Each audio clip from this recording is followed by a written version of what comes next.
ancient folktale. There's a cottage in the woods. It's not tiny, it's not huge. Squeaky Mouse is running nearby. She notices the cottage and says, Squeak, squeak!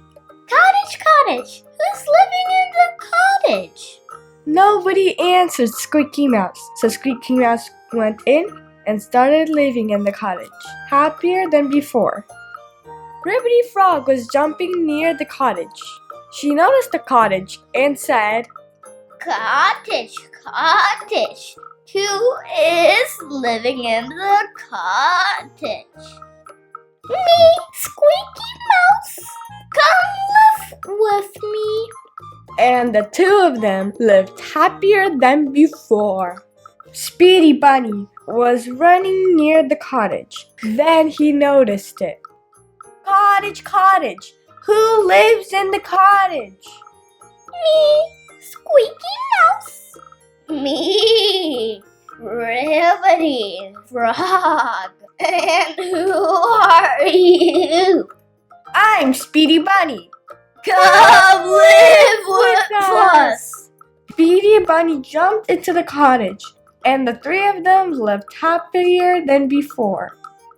Fancy Fox was walking nearby.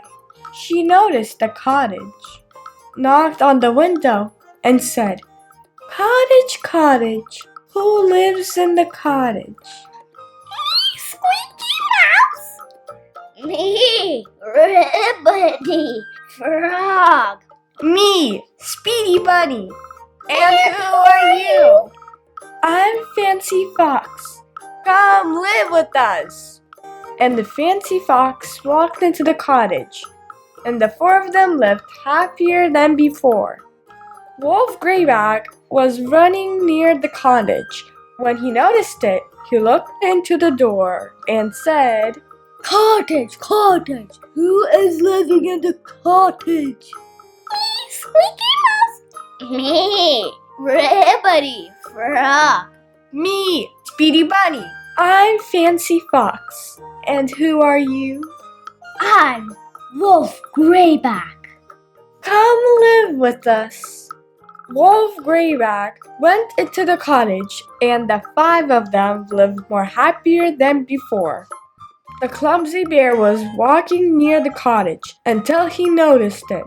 Cottage, cottage, he said. Who lives in the cottage? Me, Squeaky Mouse. Me, Ribbity Rabbit. Me, Speedy Bunny. Me, Fancy Fox. Me, Wolf Greyback. And who are you? I am Clumsy Bear. Can I live with you? No! You will squish us all, and we'll be pancakes! Clumsy Bear didn't listen to them and started climbing on the roof. No! Don't do it! But the bear didn't listen to them. He kept climbing up and up the cottage until he got to the tippity top. The cottage started wibbling until it fell down and got destroyed and smushed into a pancake. Everyone else escaped only at the last minute. Squeaky Mouse, Ribbity Frog, Speedy Bunny, Fancy Fox, Wolf Greyback were all safe and sound. They built another cottage, better than the first one, so much better that the bear could live with them. The end.